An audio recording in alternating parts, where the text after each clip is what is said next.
នៅពេលដែលយើងលេងឆាតនៅក្នុងមីនិជ័ររដ្ឋថៃយើងមានអារម្មណ៍ថាមានអ្នកផ្សេងកំពុងចូលតាមដាននៅក្នុងឆាតរបស់យើងដោយដឹងរាល់សកម្មភាពនិងសារដែលយើងបានសរសេរនៅក្នុង Messenger និងការទំនាក់ទំនងផ្សេងៗនៅក្នុងឆាត Messenger បើអញ្ចឹងបើយើងចង់ដឹងថាតើនរណាចូលនៅក្នុងឆាតរបស់យើងដែលយើងមិនដឹងខ្លួនឥឡូវនេះយើងចូលទៅមើលបងប្អូនគ្នាហើយនឹងអានវត្តផ្ទាល់តែម្ដងនៅក្នុងវីដេអូនេះបាទជាដំបូងបងប្អូនចូលកន្លែងឆាតទៅបាទបងប្អូនចូលកន្លែងឆាតហើយបងប្អូនចូលនេះមកបាទនេះត្រី3នេះបាទមេនុយនេះបាទចេះទៅបាទចុចហើយបងប្អូនចូលនេះមកបាទ setting បាទចេះទៅបាទបាទហើយបងប្អូនចូលនេះបាទអូនលើនេះមកបាទបងប្អូនចូលនេះបាទ privacy and safety បាទចេះទៅបាទ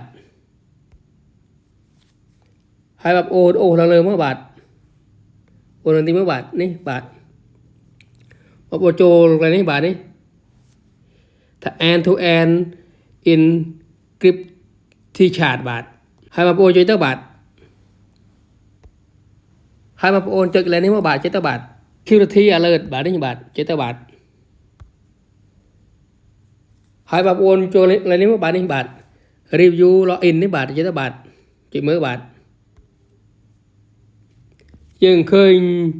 នៅកន្លែងនេះបងប្អូនបាទនេះនៅកន្លែងនេះបាទមានម៉ាកទូរស័ព្ទណាខ្លះបាទគឺយើងមាននៅនឹងបងប្អូនបាទហើយបើសិនបងប្អូនឃើញនៅនឹងមិនមានជាទូរស័ព្ទបងប្អូនគឺបងប្អូនអាចដកចេញបានបងប្អូនបាទគឺយើងមិនអាចទុកបានទេបាទសម្រាប់នៅក្នុងវីដេអូនេះគឺមានប៉ុណ្ណឹងបាទសូមបងប្អូនជួយចែកម្លែកផងបាទដើម្បីបងប្អូនបានដល់គ្នាបាទសូមអរគុណនិងសូមជម្រាបលាជួបគ្នានៅក្នុងវីដេអូក្រោយ